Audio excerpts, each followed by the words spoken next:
Hello बच्चों, चलिए प्रश्न को पढ़ते हैं। 200 मीटर की गहराई पर समुद्री जल का दाब ज्ञात कीजिए। जब समुद्री जल का औसत घनत्व 1.032 गुणा 10 के घात में 3 किलोग्राम मीटर का घात -3 है। जी बराबर 9.8 मीटर सेकंड का घात -2 है। चलिए सबसे पहले हम लिख लेंगे मूल अवधारणा। मूल अवधारणा जिस पर कि यह प्रश्न आधारित है। बच्चों यह प्रश्न आधारित है तरल दाब पर। तरल दाब, बच्चों हम जानते हैं कि तरल दाब का सूत्र होता है P बराबर रो जी एच, जहां पर रो उस तरल का, उस द्रव का घनत्व है, जी गुरुत्वीय त्वरण है और एच है बच्चों उस तरल की गहराई। चलिए इसी सूत्र का प्रयोग करते हुए हम इस प्रश्न को हल करेंगे। प्रश्न में दिया गया है एच का मान बच्चों 200 मीटर की गहराई की बात हो रही है, तो यह एच का मान है 200 मीटर।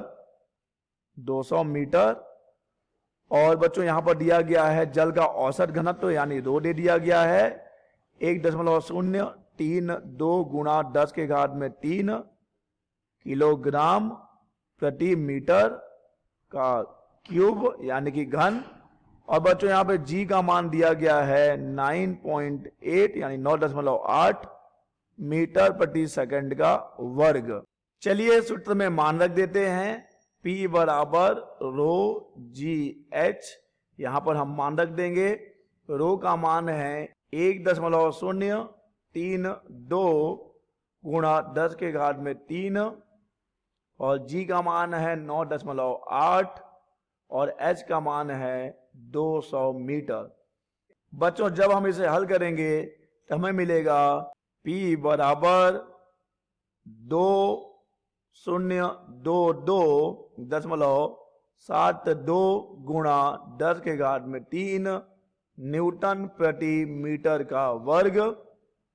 इसे बच्चों हम लिख लेंगे 2.02272 गुणा 10 के घात में 3 न्यूटन प्रति मीटर स्क्वायर। तो बच्चों अगर हम दशमलव के बाद केवल 3 अंकों तक जाएं तो हम इसे लिखेंगे 2.023 गुणा 10 के घात में 3 न्यूटन प्रति मीटर स्क्वायर को बच्चों हम पास्कल लिख सकते हैं।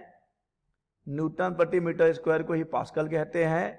तो बच्चों ये हो जाएगा दाब जो कि हमें ज्ञात करना था। आशा करते हैं बच्चों आपको यह प्रश्न समझ आया होगा। धन्यवाद।